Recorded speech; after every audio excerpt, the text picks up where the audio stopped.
뭐 수능도 그렇고 모의고사도 그렇고 한 뭐 학교 내신 시험에서도 뭐 한 70% 정도? 근데 저한테 배우는 학생들이 그 70점 맞자고 배우는 건 아니거든요. 그러니까 다들 이제 90점 이상 또는 뭐 1등급 이상 아니면 학교에서 내신 1등급 이상 뭐 아니면 뭐 수능 만점 이걸 이제 원하는데 전략이 있어야 됩니다. 그래서 그런 전략 중에 하나가 또 뭐냐면 필연적인 풀이라는 게 있어요. 뭐냐?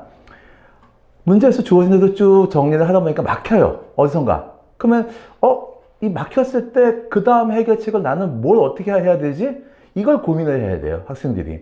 그러면 학원 가면은 많은 선생님들이 난 이 문제 벌써 알려줬어. 이 문제 어떻게 푸는 거야? 이런 좀 뭐라고 할까 무책임한 말씀을 하시거든요. 근데 그게 아니다. 분명히 학생이 풀다가 막히는 어떤 그 단계가 나올 수가 있거든요. 그러면 그런 단계에서 학생들은 어떻게 대응을 할 것이냐.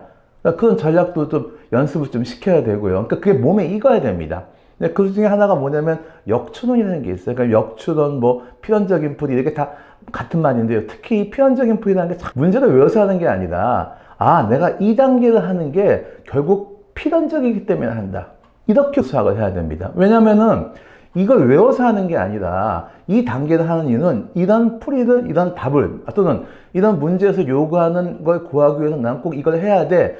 요 필연성을 확실하게 머릿속에 인지를 하고 그 다음에 문제풀이를 해야 돼요. 공식을 암기만 하면은 어떤 이제 문제에서 주어진 대로 이렇게 쭉 정리가 나가죠. 근데 그러다가 어려운 문제 또는 킬러만 딱 막히게 돼 있어요.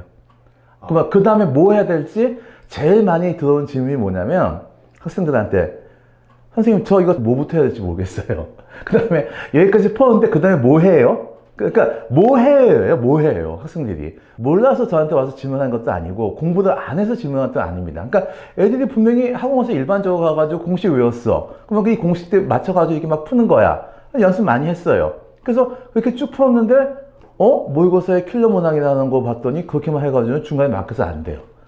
또 학교에서 내신 시험에 나온 것 중에 어느 정도 수준 있는 문제를 내는 학교 같은 경우는 분명히 그런 문제들이 있어요. 공식만 외워가지고는 안 되는 문제들.